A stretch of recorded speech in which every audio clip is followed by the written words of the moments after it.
José Cárdenas informa. Todas las noticias, todas las voces. 7:26 de la noche, Centro de México. Hay que mover el reloj una hora adelante ya el domingo, no se le va a olvidar. Bueno, el sábado antes de irse a dormir, o el domingo a las 2 de la mañana, porque hay que ponernos otra vez con el cambio de horario. El doctor Zuckerman, el maestro Zuckerman, doctor para mí, pero bueno, él es maestro en el título, está aquí con él. Y yo no sé qué traías en la cabeza, Leo, para platicar y comentar y compartir con tu audiencia, que también es aquí en la Fórmula tuya, pero no sé, oyendo a Enrique Krause, con toda esta memoria de Octavio Paz, los homenajes, la mente más lúcida, como han dicho los que lo conocieron de cerca, etcétera.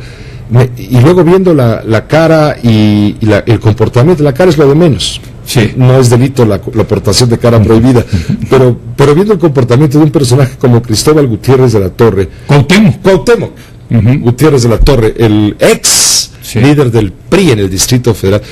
Digo, caray, qué diverso es México, ¿no? Sí, Pepe, pues efectivamente México es un país de grandes contrastes. Tienes el México de uno de los hombres más ricos del mundo frente al México de 50 millones que viven en la pobreza. 25 de los cuales viven en la miseria, 25 millones. Luego tienes el México de una de las ciudades más pacíficas de la tierra, como es Mérida, maravillosa ciudad, por cierto, con ciudades de las más violentas del mundo, como es Culiacán, que también es muy bonito, pero pues, desgraciadamente es muy violento. Tienes, como tú dices, el México de hombres y mujeres tan brillantes que pues han logrado trascender el ámbito nacional y convertirse en figuras internacionales. Por su talento, por su luminosidad. Desde luego. Y tienes personajes como el que mencionaba. Tipejos de Cuauhtémoc Gutiérrez de la Torre. Pero por todos lados, ¿no? Pues digo, gente que ves orinándose en las calles. Bueno, estoy poniendo dos ejemplos muy visuales, pero sí, claro, por supuesto. Pero ese es el México de los contrastes. Y eso me da pie, Pepe, para contarte que la consultora internacional de negocios McKinsey acaba de sacar un nuevo estudio que se llama Dos Méxicos, crecimiento y prosperidad en una economía de dos velocidades. Y lo que viene a demostrar este estudio, Pepe, es otra vez los grandes contrastes que existen en nuestro país. Por un lado tienes las empresas exitosas de clase mundial que pueden competir sin problemas en la economía global, que están exportando automóviles. Ya México exporta más automóviles que Canadá y estamos a punto de desbancar a Japón como el principal importador de automóviles a Estados Unidos, de donde importan Estados Unidos. Bueno, solamente Japón importa un poco, de Japón se importan un poco más de automóviles, pero estamos por rebasarlos. Tienes la industria incluso aeronáutica, se producen, el otro día veía las máquinas de los trenes que por cierto no podemos construir en México porque bueno, más bien esas máquinas se van a otros lados, pero se están produciendo aquí Bombardier en nuestro país. Ese México exitoso, ese México del Tratado de Libre Comercio, ese México, esa potencia exportadora, la única de América Latina, que ha logrado realmente unas tasas de crecimiento en la productividad impresionante. ¿A qué me refiero con la productividad, Pepe? La productividad es los productos que produce un trabajador por hora o por día. La idea, una economía crece, una economía se ve beneficiada cuando un trabajador puede producir más en menos tiempo. Digamos que un trabajador produce, vamos a poner 70 pares de zapatos a la hora. Si logra subir a 100 zapatos por hora, pues hay un aumento de la productividad, ¿no? Entonces, esas empresas que son típicamente las empresas de más de 500 empleados, son las que han tenido una tasa de productividad del 5.8%. Entonces, está por ese lado el México moderno, el México de las empresas exitosas. Pero luego tienes, en el otro extremo, las empresas que no tienen empleados o son de autoempleo. Ahí tienen hasta 5 empleados, son empresas chicas, tradicionales y que viven en la informalidad, es decir, que no están integradas a la informalidad.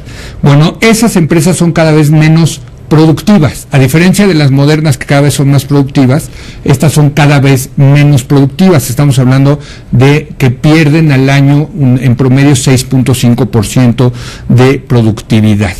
Y luego tienes en medio las empresas entre 5 y 500 empleados, que son las empresas medianas, que también han tenido muy poca aumento de la productividad, han tenido un promedio del 1%.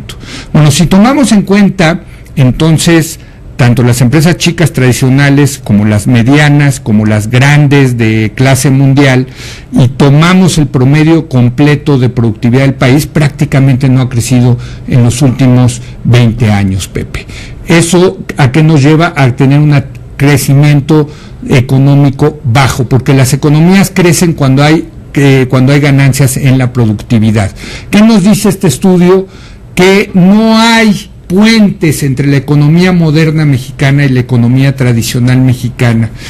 Incluso que hay incentivos muy perversos para las empresas tradicionales y chicas que no son productivas de quedarse así, porque si pasan a la formalidad ya no pueden competir, Pepe.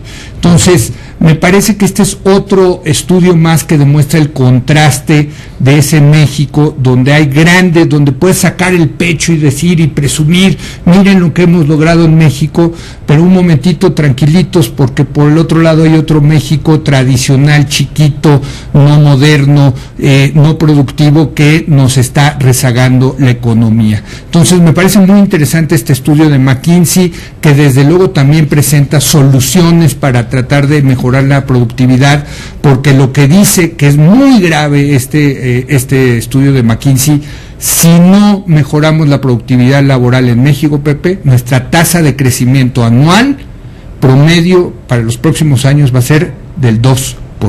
Solamente vamos a poder crecer al 2%. Si no mejoramos la productividad, nos vamos a quedar en un mediocre crecimiento económico del 2%, Pepe. Bueno, están tratando ese tema en este momento. Acaba de comenzar la Convención Nacional Bancaria. Correcto. Están tratando justamente este tema. Hoy el gobernador del Banco de México, Agustín Carstens, ha dicho que hay las condiciones, gracias a las reformas, para crecer un 5%. Eso es lo que están viendo ellos en un momento grave, crítico, cuando llegan los banqueros, que ya no podemos decir nacionales, pero llegan los banqueros. No, bueno, ya es que hoy en día hablar de lo nacional y lo internacional es como suena antiguo, ¿no? Es como de abuelito. Pues es que ya todos son capitales internacionales, ¿no? Pero están discutiendo, por ejemplo, en el clima de un contexto de reforma financiera muy duro para el país en general, y bueno, la banca lo está resintiendo de manera inmediata, impactante. Pero ha dicho Carstens, hay las bases para poder crecer un 5%. Vamos a ir a Acapulco en un momento más con Enrique Quintana para analizar todo esto, pero claro, tienes toda la razón y te agradecemos tu análisis. Nada más un punto, uno de precisamente las soluciones y de los problemas que tienen las empresas chicas, tradicionales, no productivas, es precisamente el acceso al crédito. Si tú puedes acceder al crédito para mejorar tu tecnología, para mejorar la capacidad de tus trabajadores, etcétera, puedes tener una mayor productividad del trabajo. El problema es que estas empresas chicas tradicionales no tienen ese acceso a los capitales a través del sistema financiero mexicano, y bueno, pues ese es uno de los temas que supuestamente trata de resolver la reforma financiera, pero que por lo menos hasta ahorita no se ha visto reflejado en un incremento en los créditos, Pepe. Gracias, Leo. Gracias, Pepe. Buenas noches. Buenas noches. Vamos a estar atentos a lo que ocurre en la Convención Bancaria, si me permite, después de una breve pausa.